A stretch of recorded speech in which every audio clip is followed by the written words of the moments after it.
పడిపోయిన సినిమా చెట్టును చూసి భావోద్వేగానికి గురయ్యారు డైరెక్టర్ వంశీ. చెట్టుతో తనకున్న అనుబంధాన్ని గుర్తు చేసుకున్నారు డైరెక్టర్.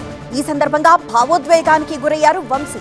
డైరెక్టర్ వంశీ 22 సినిమాల్లో సుమారు 18 సినిమాలు కుమారదేవం సినిమా చెట్టు కింద ఏదో ఒక సీన్ పెట్టేవారు. చెట్టుతో తనకున్న జ్ఞాపకాలను నెమరవేసుకున్నారు డైరెక్టర్.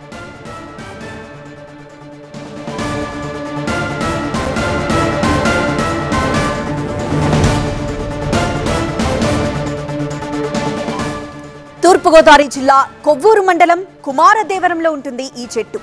మంచు పల్లకి, సితారా, లేడీస్ టైలర్, డిటెక్టివ్ నారద, చెట్టు కింద ప్లీడర్, గోపి గోపిక గోదావరి ఇలా చెప్పుకుంటూ పోతే వంశీ తీసిన 22 సినిమాల్లో సుమారు 18 సినిమాల్లో కుమారదేవరం సినిమా చెట్టు కింద ఏదో ఒక సీన్ ఉండేది. అలాంటి చెట్టు కూలిపోవడంతో భావోద్వేగానికి గురయ్యారు. కూలిన కుమారదేవరం సినిమా చెట్టును పరిశీలించి చెట్టుతో ఆయనకున్న అనుబంధాన్ని స్థానికులతో నెమరవేసుకుంటూ భావోద్వేగానికి గురయ్యారు.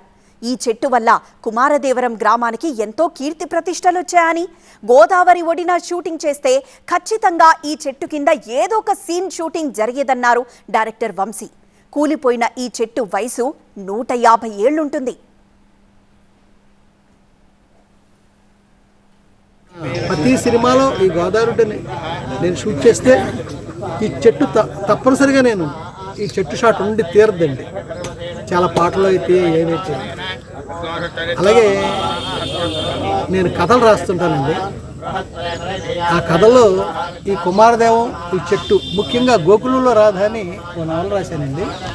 ఆ నవల్లో ప్రధానమైన బ్యాక్గ్రౌండ్ ఈ చెట్టు అండి. కుమారదేవం ఊరండి, హీరోయిన్ ది ఊరు అనమాట అండి. ఇలాగా మొత్తం ఈ బెల్ట్లో ఈ చెట్టుతో నాకున్న అనుబంధం, నాకు ఇష్టం. ఈ గోదావరితో ఎంత ఉందో ఈ చెట్టుతో అంతా ఉందండి. ఈ చెట్టు నిలబడిన తర్వాత మళ్ళీ ఏమన్నా ఇక్కడ సినిమా తీర్చుకున్నారా?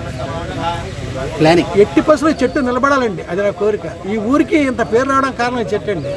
ఈ 2-3 రోజులుగా కుమారదేవం చెట్టు అని ఎన్ని మ్యాగజైన్స్లో, ఎన్ని టీవీ ఛానల్స్లో వచ్చిందంటే ఈ ఊరికి ఆ పేరు తెచ్చిపెట్టిందండి ఈ మహాతల్లి. అంతే, అంత నుంచి ఇంకేమీ లేదండి. ఈ చెట్టు మళ్ళీ బతకాలండి, నిలబడాలి. నేను మళ్ళీ ఇక్కడే ఈసారి చాలా ఎక్కువ సినిమా లెంగ్త్ ఇక్కడ తీయాలని నేను కోరుకుంటున్నాను సార్.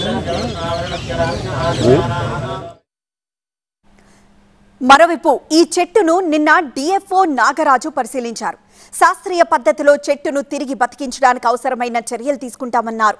చెట్టు బతకడం కోసం తమ వంతు సహకారం అందిస్తామన్న ప్రవాసాంధ్రులు కూడా ముందుకొచ్చారన్నారు.